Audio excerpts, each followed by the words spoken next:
So my name's Karen Martin and I'm one of the co-founders of an organisation called Makerhood, which was set up in 2011 to support local makers in Brixton and the surrounding areas.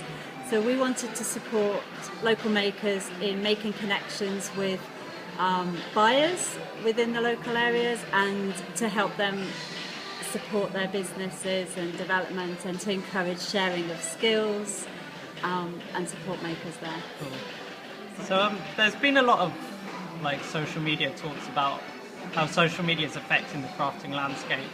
How do you feel social media is sort of benefiting the crafting world, the modern generation of crafters? On a personal scale, it's quite interesting in how that fits with Makerhood because our focus is so much a hyper-local one. When we started, the initial area that was covered by Makerhood was only about 1.5 miles in diameter. It was an area you could walk across in half an hour.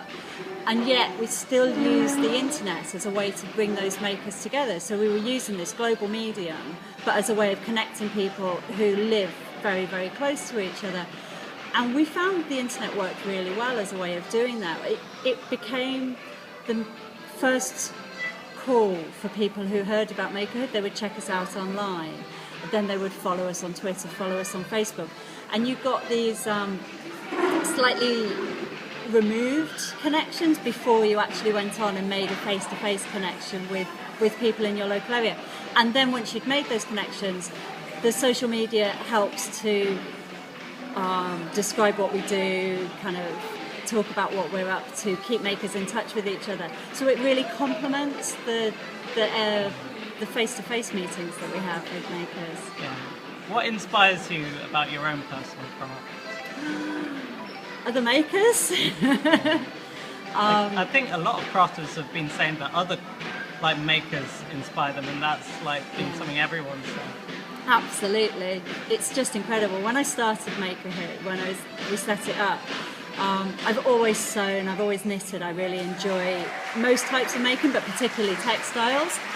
And over the last 2 years that it's been running, I've met so many talented and skillful people, and it's really, really inspiring to see the level of skill that they achieve in their chosen craft. And I love hearing about how they make what they make. So that's definitely inspiring for me. Yeah.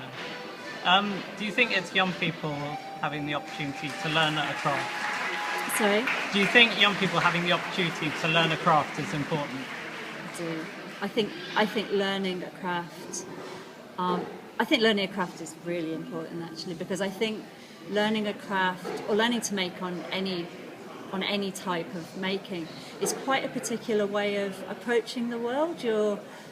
It's very constructive. You're deciding what you want the world to be like. You're deciding what the object should be like, and then you're actually setting about understanding the stages you go through to make that into a real, tangible object. So in one sense, you come out with a beautiful scarf or a beautiful piece of textiles or a beautiful drawing.